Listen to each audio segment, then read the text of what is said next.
Hey guys, my name is Moon and welcome back for more Higurashi When They Cry, Chapter 3, Tatarigoroshi. So, last time, Keiichi went to school, Satoko didn't show up, and Uishi showed up looking for her, and then, yeah, things kind of escalated a little bit, right? Uishi being very rough, and then Irie was there as well, and then afterwards, we learned more of Satoko and I guess Satoshi's background, right? With their aunt and uncle, right? Being pretty abusive towards them. So let's continue this story and let's see if Satoko goes to school today. Come on.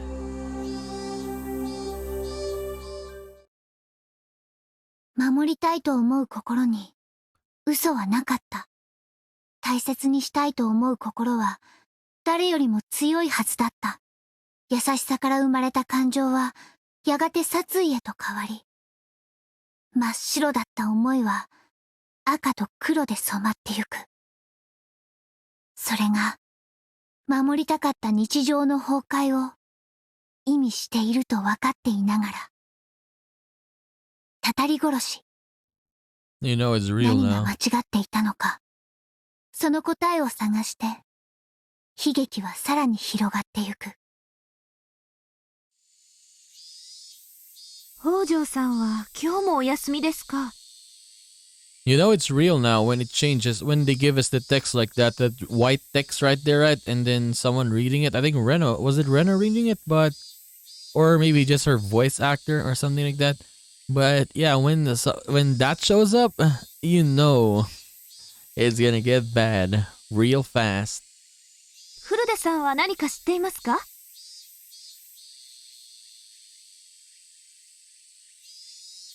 The teacher's voice wasn't critical, but Rika-chan hung her head, unable to answer, and I felt really bad for her. The teacher called Rika-chan up, and they had an exchange in a hushed tones at the days. At first, Rika-chan said that Satoko's fever had grown worse, but everyone in class knew it was a lie. Because every day Rika-chan brought Satoko's bento with her. So yeah, I guess yeah, as I said, Satoko is probably with the uncle, right?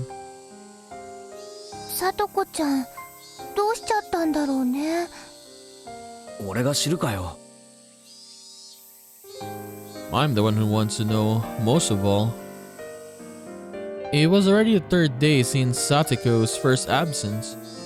Ever since then, I haven't felt good.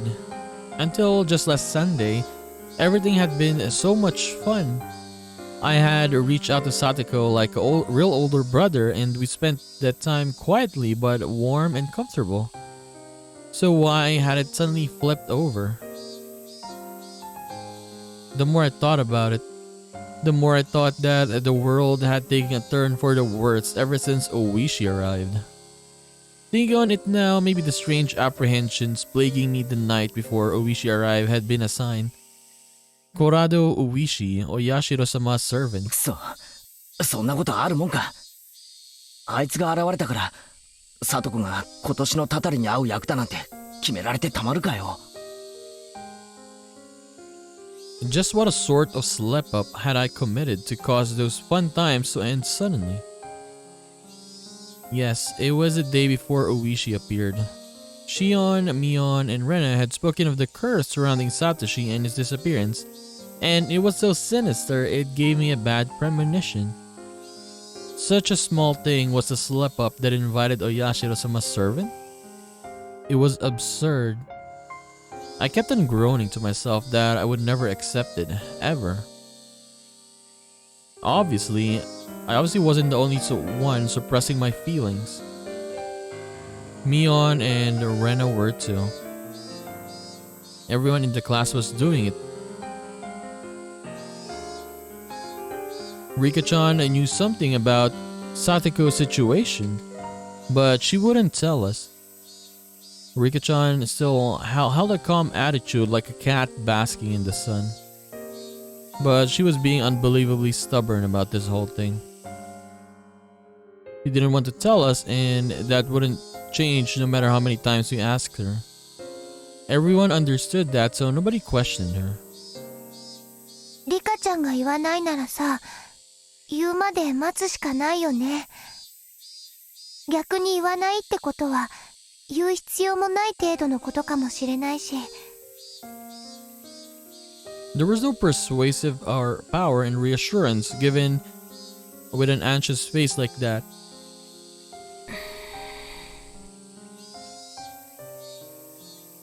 Mion was being taciturn and just looked up to the sky with a shadowed, annoyed expression.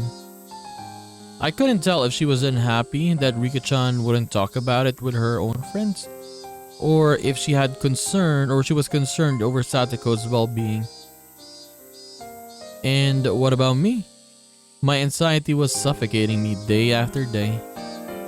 If someone else were looking at me, then maybe they'd look annoyed like Mion did. Tap, tap, tap. Someone tapped my shoulder.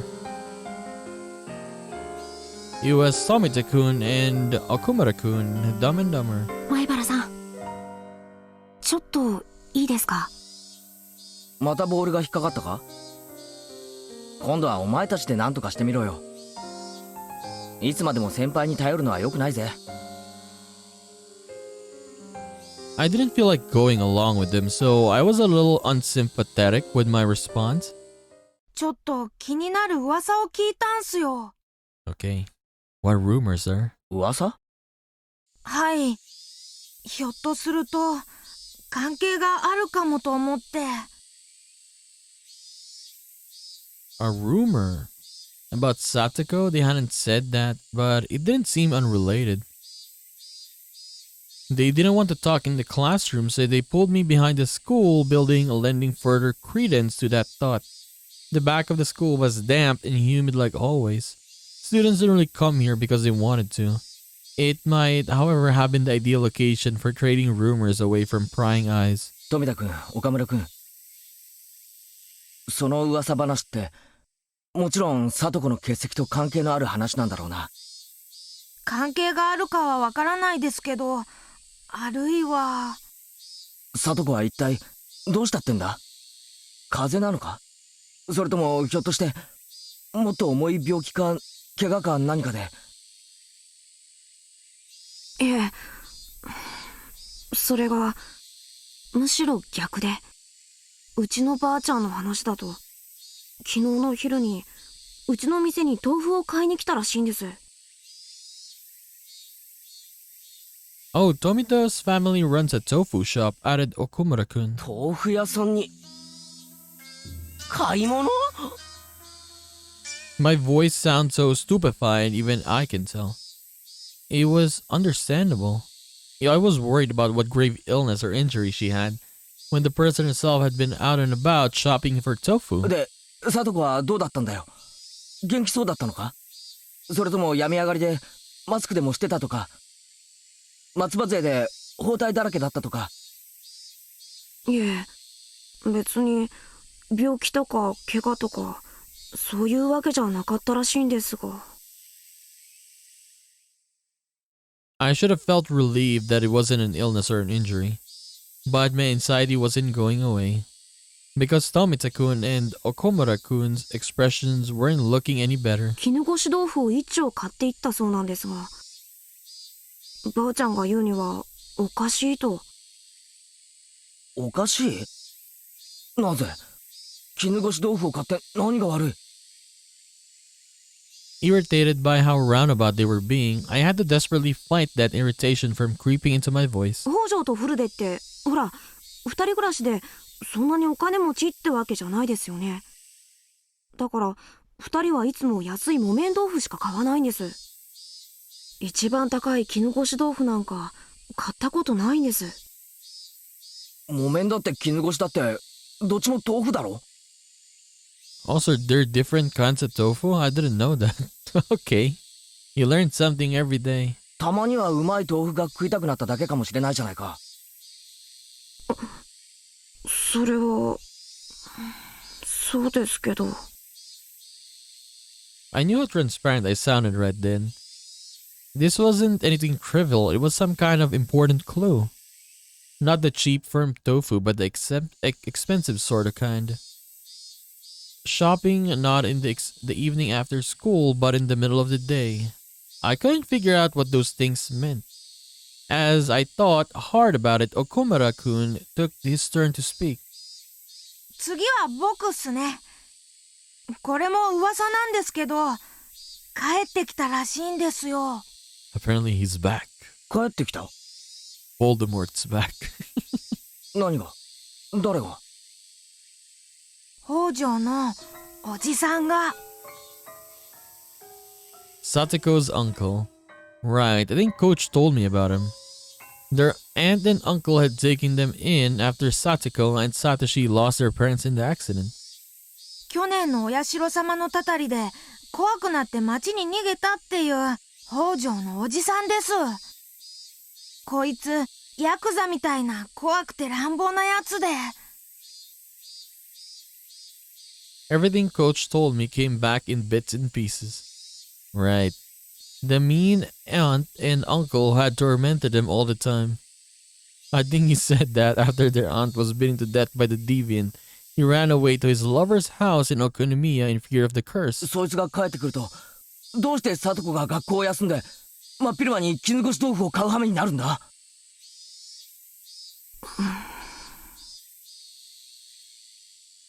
My underclassmen climbed up and looked downwards. There must have been some big hint buried in there. Even if I didn't understand, if I told Mion or Ren about it, maybe they know something. ごめんな、二人とも。せっかく好意で話を聞かせてくれたのに、なんだか問い詰めるような言い方になっちゃって。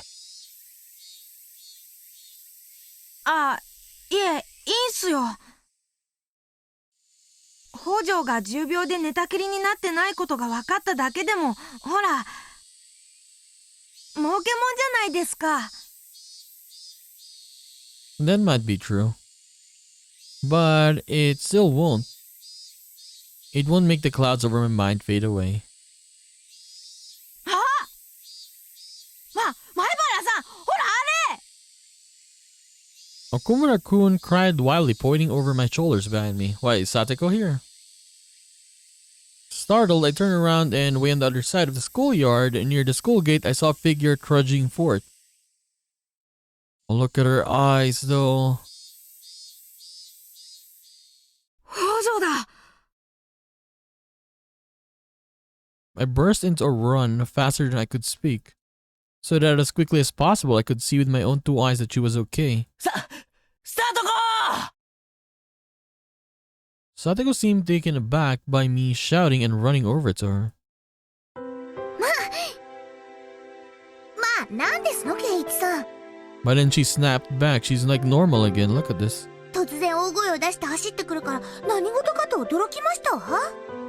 バカ！俺のことなんかどうでもいいだろう。それよりどうしたってんだよサトコ。3日間も。俺心配で心配で。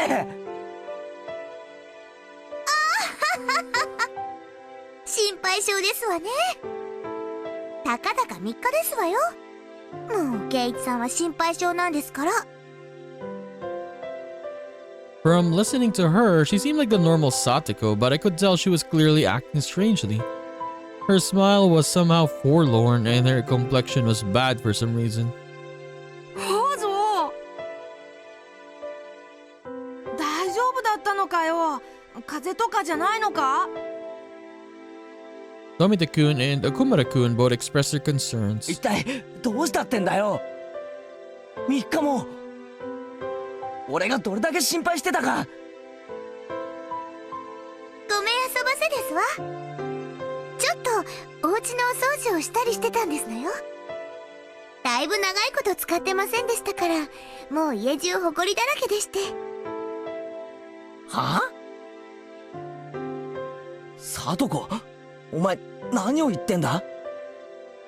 なんで家の掃除なんかで学校を休まなきゃなんないんだ？ Sadako didn't answer me. Instead, she passed by me and headed for the entrance. もう今はお弁当の時間ではありませんの？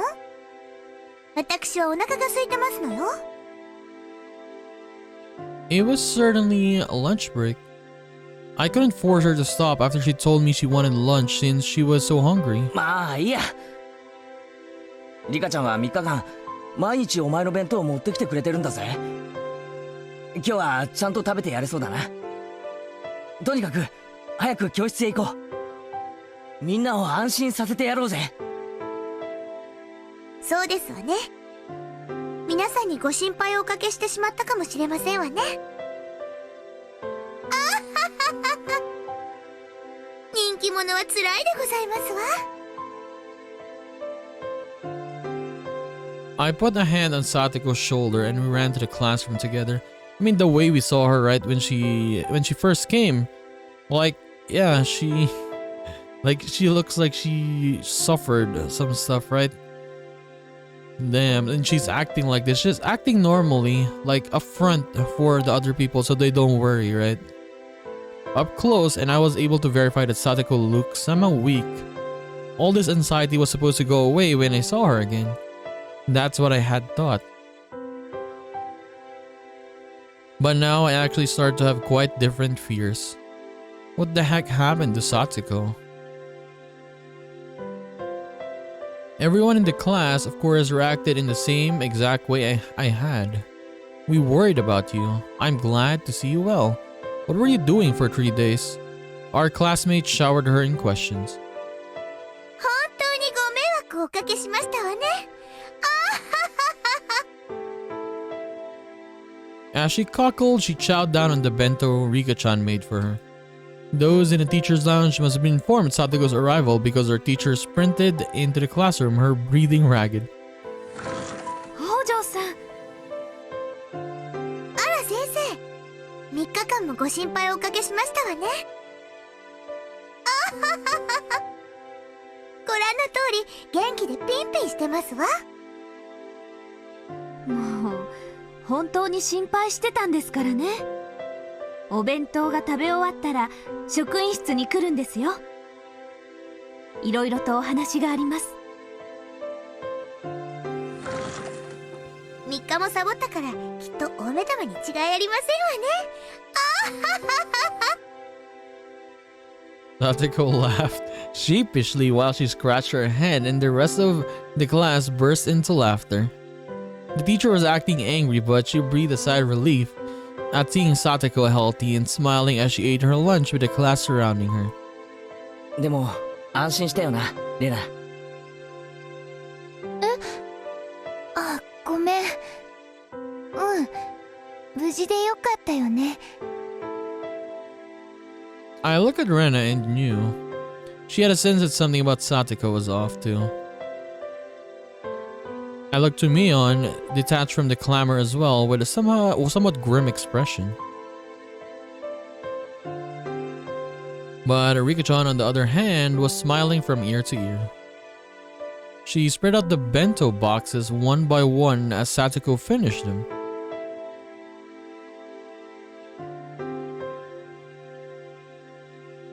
Finally, Satoko was satisfied, and after enjoying a thorough conversation with her classmates, remembered that she's been called to the teacher's lounge. めんどくさいんですけど、行かないともっと怒られてしまいそうですからね。僕も一緒に行きますですよ。Satoko rises from her seat and Rika-chan runs over to her. ごめん遊ばせケイチさん。ちょっと怒られてまいりますわ。おう。なんだったら俺も一緒に付き合うぜ。例のカレーの悪口の時、一緒に職員室で怒られた仲じゃねえか。それには及ばないのです。ケイチはここでお留守番なのですよ。Rika-chan's words were gentle, but the firm rejection was clear in her eyes. The two of them exited into the hallway, walking shoulder to shoulder.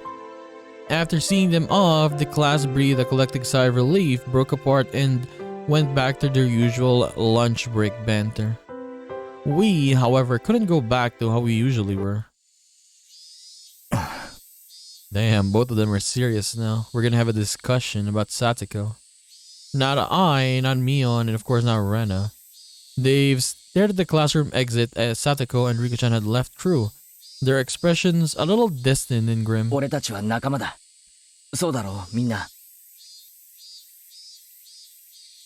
I blurted out something strange, so Mion and Rena turned around with dubious expressions. 俺は仲間に隠し事はしない。だから、さっき聞いたばかりのことを言う。I told them the stories I heard from Tomita-kun and Okumura-kun earlier about the tofu shop and how Satoko's uncle had apparently come back, all at once without letting them speak. これが俺の知るすべてだ。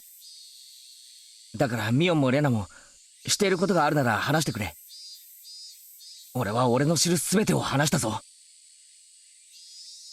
I ended my sentence firmly and looked into Mion and Rena's eyes in turn. Rena stared right back at me. Her eyes didn't falter. Without even opening her mouth, I could tell she wasn't hiding anything. Then her gazes turned to Mion. 別に、私は隠して黙ってるわけじゃないよ。Mion couldn't seem to endure our silent stares and began to talk timidly as if she was guilty of something. でも、ケイちゃんが話したなら、私も話さないわけにはいかないよね。みーちゃん、何か知ってるの？いや、さとこのおじが帰ってきたっての、帰ってきた初日から知ってたよ。この間の日曜日に、ふらっとひなみ沢に帰ってきたって。どうしてそれを黙ってた？ごめん。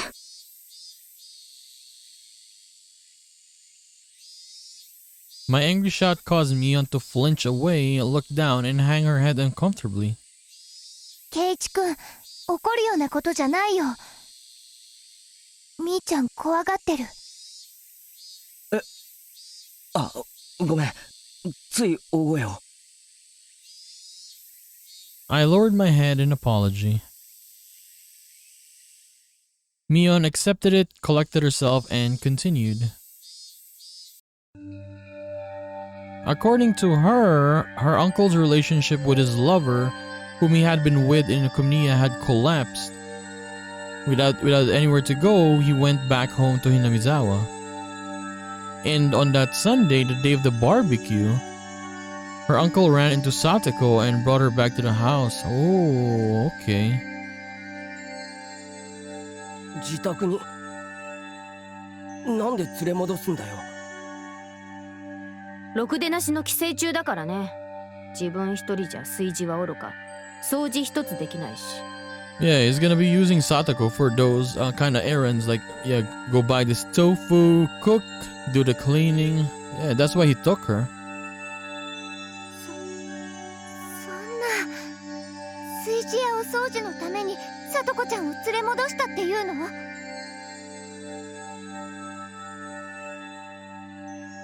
？Yeah, look at her eyes here, man. But yeah, the problem is this is only Satoko's relative, so yeah. He could do that. He could take her, I mean, at least. I remember that she said she'd been cleaning the house when I met her back at the school gate. A moment later, the pieces fell into place into the jigsaw puzzle of unease. And as for what the puzzle depicted when I saw it from afar, I could see the answer clearly. さとこが家に閉じ込められて、いじめられながら家事をやらされてるっていう噂なんだよ。I mean, it's obvious that she was locked up. If you knew that, why didn't you speak up? I nearly yelled at Mion, but hastily stopped myself. みーちゃん、それ本当なの？私がこの目で確かめたわけじゃないから、本当かどうかは知らないけど。Mion looked down again and, staring at the floor, grew quiet. 去年みたいに意地悪なおじさん夫婦のところで暮らしてた時みたいに。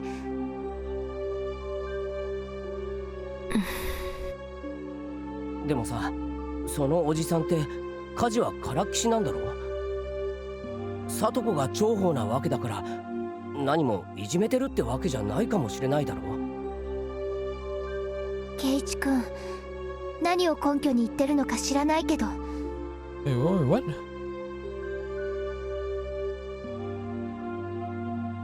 いい加減なことは言わない方がいいよ。Rena clearly and directly got mad at me. You don't know much about this, so don't talk as though you do. Yes, that's clearly what she meant. じゃあレナは知ってるのかよ。私だって知らないよ。今ここで聞くまで聡子ちゃんがおじさんの家に連れ戻されたなんて知らなかったもの。でもね、1年前とはまるで状況が違うの。 Okay, different from a year ago. 状況が違うってどういうことだよ。サトシくんがいない。 Oh, yeah, Satoshi is not here. No one is gonna protect her, right? サトシはすごく妹思いのいい兄だったんだよ。いつもサトコをかばってた。 So Keiichi's gonna get that role. I mean, he's already gotten that role, right? He's already doing it. 意地悪なおじおばのとばっちりが少しでもサトコにかぶらないように盾になってくれてた。家には意地悪なおじさんとサトコちゃんが2人きりなんだよ。それがどれだけ行き詰まるものか、圭一くんにだって想像がつくんじゃないかな。木南沢に帰ってきた理由だって身を寄せてた愛人が蒸発したからでしょ。そんな不愉快な理由で帰ってきた人がどうして聡子ちゃんに優しくできるっていうの？ She was right. It wasn't easy for me to imagine Satoko not being tormented. ごめん。あ、こっちこそごめん。問い詰めるような口調になっちゃったね。An awkward atmosphere floated among us. The three of us remained silent and just stared at the floor.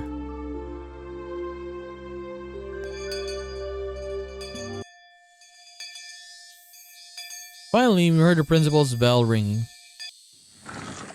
The teacher came back with Satoko and Rika-chan at her side. さあさあ、午後の授業を始めますよ。委員長、号令。起立。ごめんなさいね。失礼。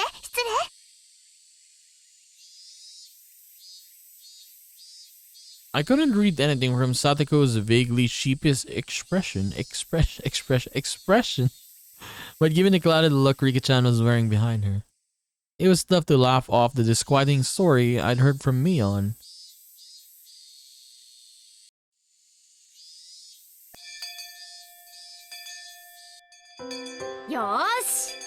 Oh, club activities, yes. 久々に全メンバーが揃ったからね。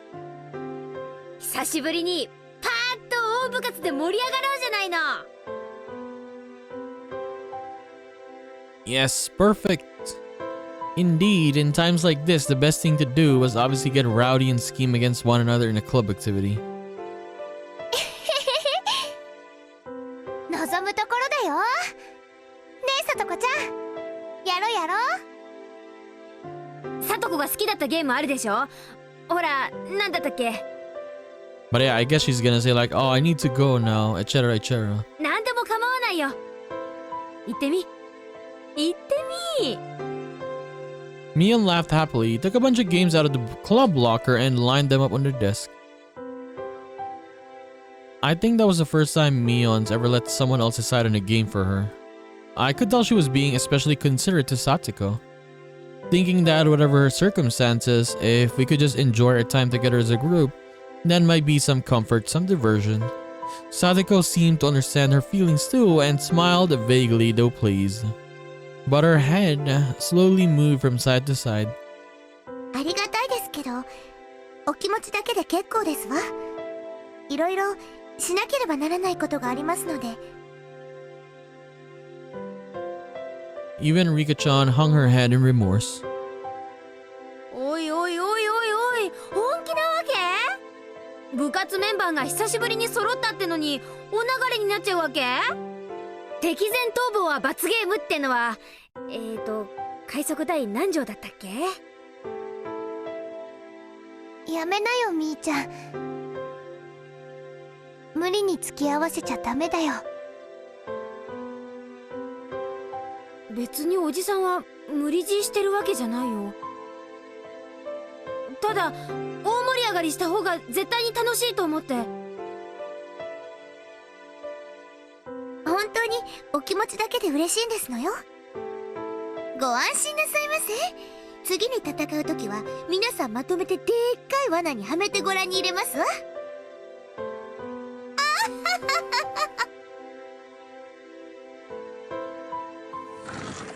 Satoko, while insulting us, still said she couldn't participate in the club today and apologized. She quickly put her things into her bag and pattered out into the hallway, disappearing. It all happened in the blink of an eye. さとこ、 Rika-chan stared lonesomely as her friend hurried home, unable to be part of our club activities. Silence filled the classroom. Both the cheerful voice of her classmates in the schoolyard and the voice of the cicada sounded like they were coming from some faraway world. つまんないの？ The silence was broken by Mion's bitterness as she began putting the games on the desk back into the locker. Everyone just stared absently at Satoko's seat, now empty. リカちゃん、そろそろ話してくれてもいいんじゃないかな。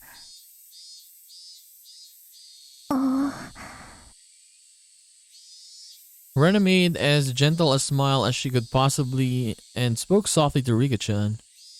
Even without hearing it from her, we pretty much knew the situation at the point. Satoko's uncle had broken up with his lover and come back home to Minamizawa, and he had taken Satoko back home and forced her to do all the household work. And that all had to be pretty rough on her. Thinking this was common knowledge to everyone, I skipped to the important part. だいぶひどいのか？ Maybe Mion and Rena want to ask the same question. Nobody spoke, we all just stared waiting for Rika-chan's reply. Look at Rika-chan's face. She's kind of like angry? Not angry, mad. Rika-chan still didn't answer us. We were hoping for her to say no, but her silence was bad enough sign. 去年だっけ？おじ夫婦の元にいた時もこんな状況だったんだろうん。あの時は夫婦喧嘩のとばっちりみたいなのがほとんどだったからさ。こうして部活で時間を潰して家にいる時間を極力減らすのも一つの手だったんだけど。今は家事を強制されてるから学校に残ることもできないんだね。Satoko is not a slave. Who do you think you are, ignoring your inability to live properly and basically putting Satoko under house arrest? 常識的に考えてこんなのおかしいんじゃねえのか？いろいろと状況証拠は必要だろうけど、こういうのって虐待だろ？警察とかに通報できないのかよ？そうだよね。Yeah, tell Oishi-san. 体罰の証拠とかがあれば警察に通報できると思うよ。あるいはそういうのって地域の民生委員さんとかに相談できないの？ Ren and I kept saying police, police as though it were nothing, but Mion's response sounded like she thought we were a little naive. みんな簡単に言ってくれるけどさ、それを立証するリスクを考えたことある？リスクってなんだよ？一昨年の冬かな。通報したんだよ。児童相談所に。So or they already did that. 虐待があるからすぐに何とかしてくれって。そうだったんだ。それで？電話してすぐにお役所の人が来てくれたよ。で、さとことかさとしとかに事情聴取してた。ついでにおじ夫婦のところにもね。Okay. さとことさとしに聞くまではいいが、おじ夫婦にまで聞くのはまずいんじゃないのか？両者の意見を聞いて総合的に判断するんだとさ。Dude, of course the aunt and uncle are gonna say they're not doing anything today. ご立派ご立派。で、結果はどうだったの？様子見。様子見ってなんだよそれ。おじさんとっても勉強になっちゃったんだけどさ、法律ではね、暴行か育児放棄が認められなきゃ虐待とは言わないんだってさ。 Yeah, that's a problem, right? サトコもサトシもよく小づかれてたらしいけど、別に傷跡が残るようなレベルじゃなかったし、3食の飯も一応食えてたし、寝床もあったし、心理的外傷を与える言動だって別にカセットテープで証拠があったわけじゃないし、村の人たちだって実際に乱暴してる現場は見たことないからね。いくら意地悪だからって人前で乱暴はしないでしょ、誰だって。で、その後どうなったの？しばらくは毎週決まった日に民生委員さんが訪問してたみたい。おじ夫婦も自分たちが見張られてることを気にして目立ついじめはしなくなったらしいけど、それで済むわけないでしょ普通。より陰湿ないじめ方に加速していったってことだね。Mion sighed and nodded. おばのやつが特にねちっこくってさ、Their aunt was really damn stubborn, okay. 女特有の陰湿さっていうのかな。相当いやらしいことをしてたらしいよ。サトコ、最後の方は呼吸するだけのボロ人形みたいだった。 So what?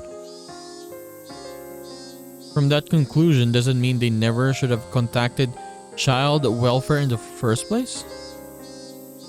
わかった？誰の目にも明らかな虐待の証拠がなかったらお手上げなんだよ。むしろ状況を悪化させかねない。あれは失敗だった。 After hearing that even public organizations, the one thing they thought was dependable, couldn't do anything. Everyone hung their heads. つまり、誰の目にも明らかな虐待の証拠が見つかるまで通報すべきでないってことなんだね。うん。まあそういうこと。 Basically, yes. I considered Satoko's current situation. She was brought back to her house, and it was a little difficult to call that abuse. She was being tormented and forced to do chores. How she was being tormented would be the key, but without concrete evidence, it would be difficult to prove. Yeah, that is a problem with this kind of stuff. If she had some kind of external injury, that would work. But as far as we could tell from the day, she had nothing like that. And being forced to do the chores, that was a bit weak too. Yeah. Like, for example, your parents can force you to do chores, right? Normally. There had to be better evidence that she was without that being abused. I know. Her uncle had ignored Satoko's existence for a whole year and went to live with his lover in town.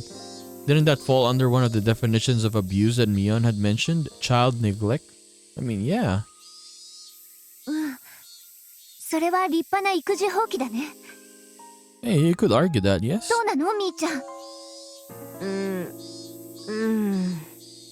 おじが今もいなければ育児放棄は認定されそうだけど、今この瞬間は同居してるわけでしょ。今までは別居だったけど心を入れ替えて同居することにしたなんて言われたら、また様子見なんてことになりかねないよ。 Once we reported it, we would need to be absolutely sure they'd interpret it as abuse.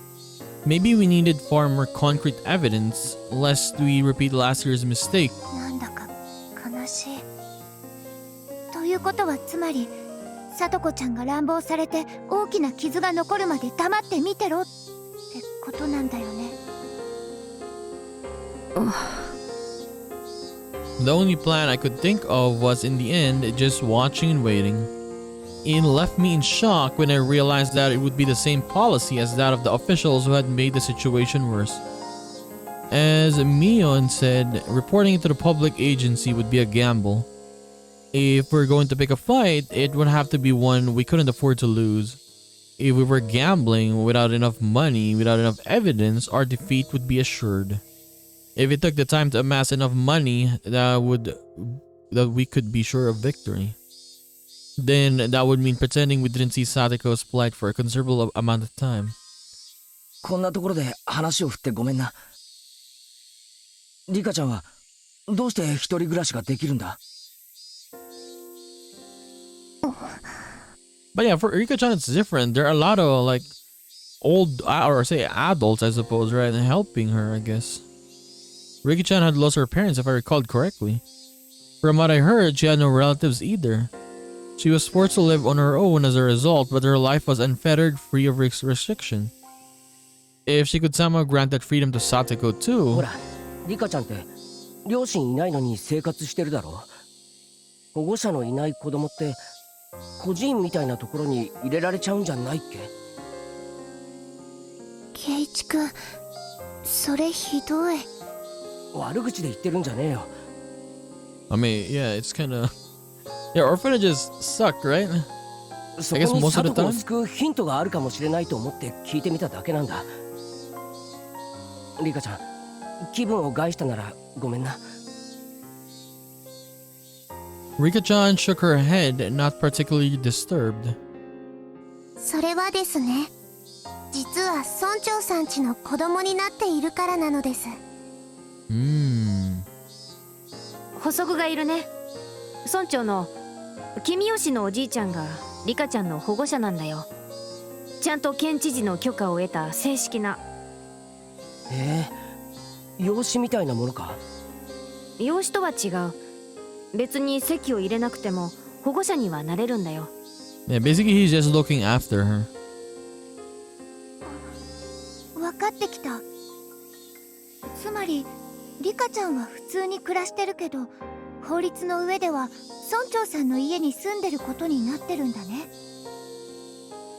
まあそんなとこ。そのおかげでリカちゃんは孤児院送りを免れてるってわけ。孤児院っていうか児童養護院のことだけど。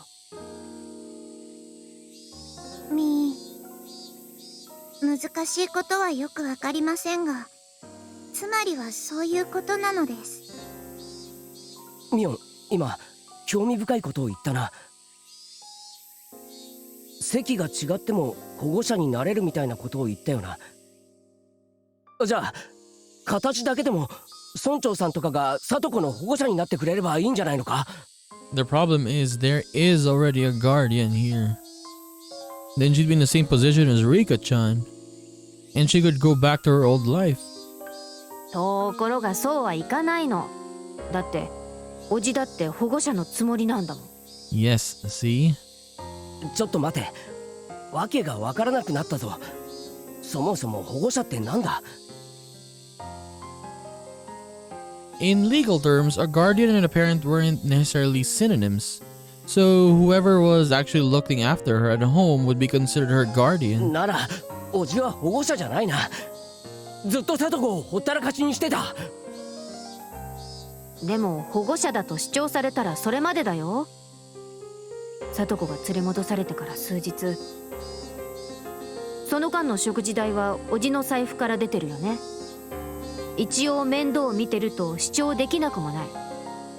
それに1年間聡子をほったらかしたとはいえ、最初の1年間は生活の面倒を見た実績がある。でも村長にはその実績はない。意地悪なおじさんと村長さんが同時に保護者を主張したら、おじさんの方が強いってこと？ Yes, because they have history already.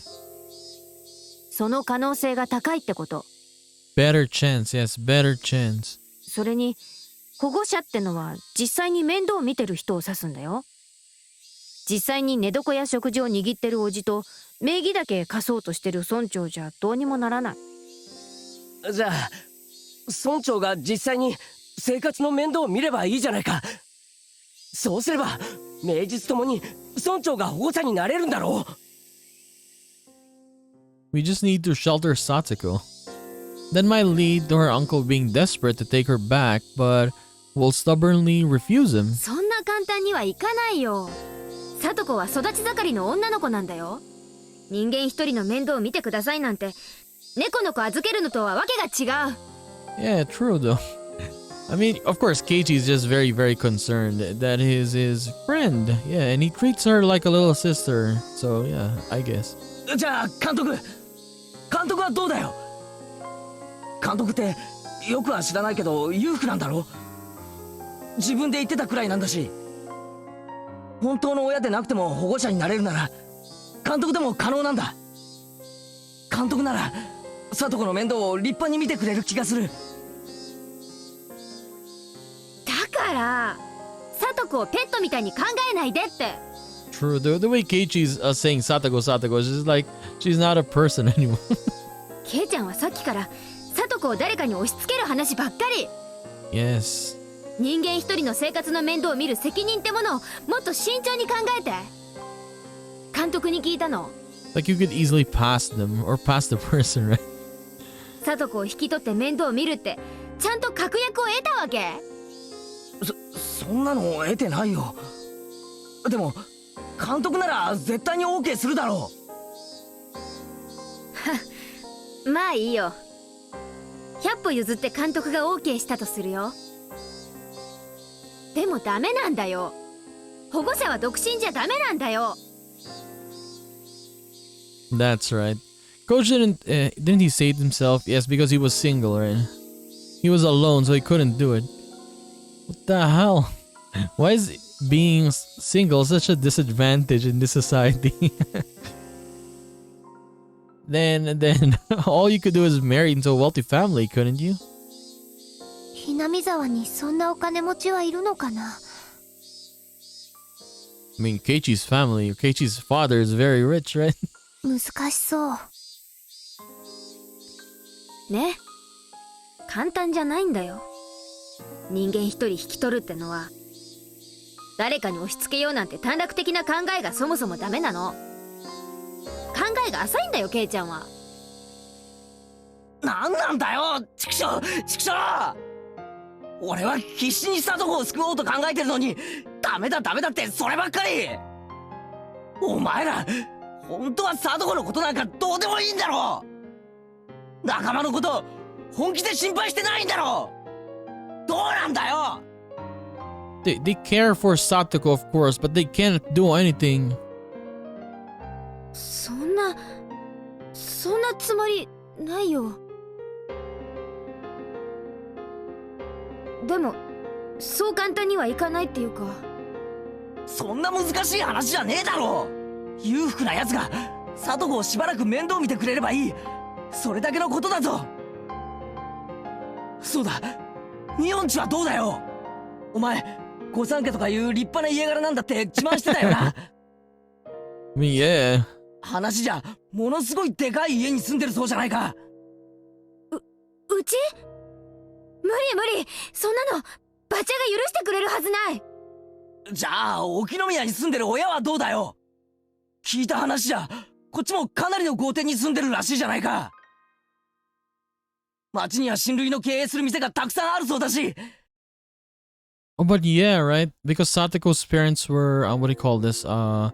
In with the damn stuff, right? So, yeah, I guess Mion's family wouldn't want that because Mion's family was against that dam, right? They would never accept Satoko because of that. 立派な資産家じゃないかよ、おい。ダメ。沖宮の家なんてもっとダメ。うちのお父さんそんなの絶対に許さない。おい。普段は散々大物ぶりを自慢しといて、ここ一番で及び腰かよ。Hey, what are you saying, Keiichi?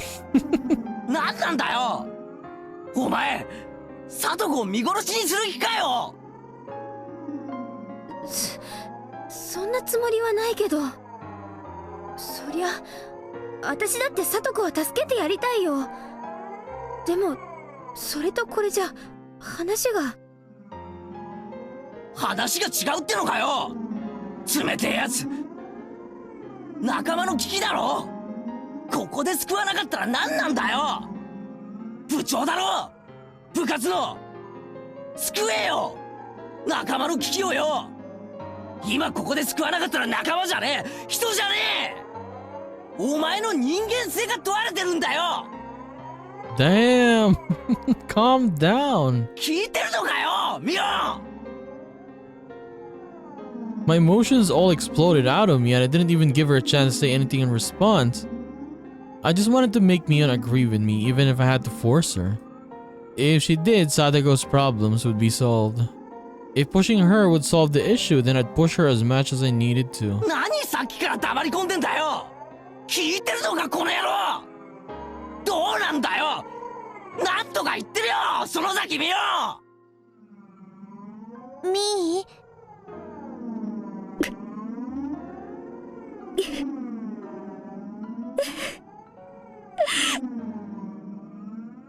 Mion, looking down with a grim face, began sobbing.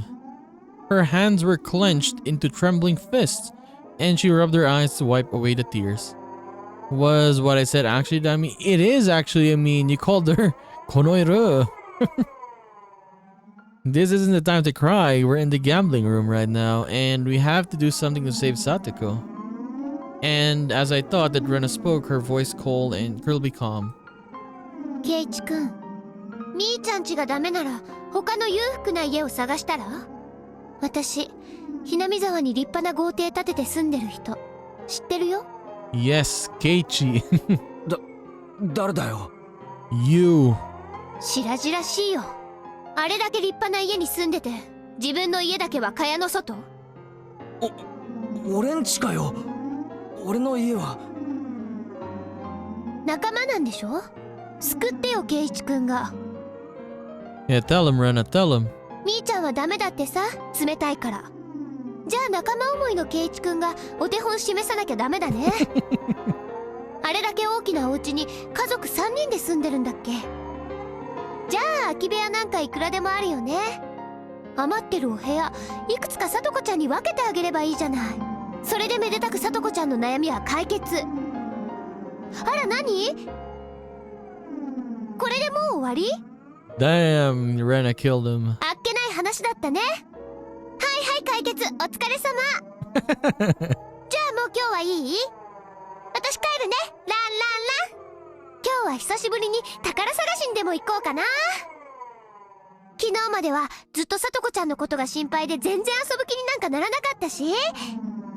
今日はどんな宝物が見つかるかな。はなんか言ってよ。 Yeah, he wouldn't. He's not saying anything anymore. Look. 私だけ喋りずくめ。黙ってんじゃないわよ。聞いてんの前原圭一。 Holy shit, she called him, you bastard. Even the cicadas seemed to cower in fear. Rena, her shoulders bobbing up and down, and me who had forgotten to breathe. Mion, whose face had gone completely pale, and Rika-chan was keeping silent as if nothing had happened. The atmosphere in the classroom grew tight and stiff, and it petrified us where we stood. Rattle. The sound of the chair as Rena sat back down after having stood up finally allowed everyone present to take a breath.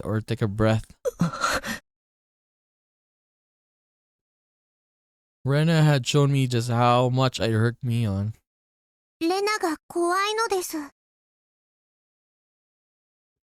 After a few moments, Rika-chan cut into the frozen air. ごめんねリカちゃん。みーちゃんもごめん。ケイチくんには謝らなくてもいいよね。ああ、ごめん。めちゃくちゃなこと言って悪かった。さっきのあれ、私に言ってたの？みーちゃん睨みながら言ってたから、私てっきりみーちゃんに言ってるもんだとばかり思ってた。Rena had such strength that you wouldn't have imagined it normally. All I did was spout terrible things as a wave of violent fury passed over me. I couldn't contend with her. ミオン、ごめん。頭に血が上ってた。Come to think of it, I didn't understand what had gotten me that riled up. I thought of myself as Satoko's Nini. So I only had good intentions that I'd think about it a little harder than everyone else, and yet. うん。いいよ。私こそ、ケイちゃんが一生懸命悩んでるのに、あれはダメ、これはダメばっかり言って。ごめんね。私も、悪かった。Mion rubbed away the tears at the corner of her eyes with her fist and apologized as well. We bowed our heads to each other and looked down without glancing at the other. Someone I don't know who heaved a sigh. What? Satoko being tormented had been known about since last year. How had the tragedy back then saved Satoko? How had they brought it to an end? Right. In the end, nobody could do anything. All they could do was bear it patiently and wait for those agonizing days to end. That's right. The one who brought an end to those terrible days was some crazy drug addict nobody knew. On the night of Tatarigoroshi last year, their mean aunt had been beaten to death. But it hadn't been done to save Satoko or Satoshi. Right? It really was just a coincidence. Satoko's friends who needed to do something for her, most of all, could do nothing. The incident may have been a tragic one, but from Satoko's viewpoint, it was nothing less than a miracle. Yes, a miracle. Yeah, because basically the drug addict saved Satoko and Satoshi, I guess. I mean, Satoshi was gone then afterwards, right? From their abusive aunt. A miracle one could only wait for. 待つしかないのかよ。俺たちには。Not for evidence of abuse, not for something that minor. 何をかな。奇跡。No one made fun of me for using such a crazy word. We couldn't come up with any solution, so it was the only thing we could. 無力なんだよ。私たちは。That one word, Mion dropped, was the finishing blow. It was hot. My body was sticky with sweat. The worst month, June. Damn, that was a very, very intense part. But true though, you cannot really do anything. It's very hard. Like no matter how much you want to save your friend or something like that,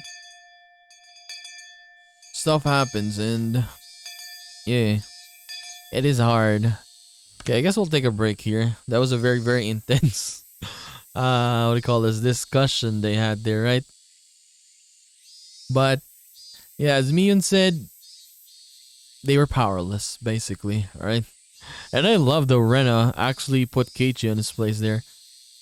Like, who else is rich in this town, right? With your big house, and there are only 3 of you, so you got a lot of rooms there. Why don't you give it to Satoko? And then Keiichi couldn't say anything, right?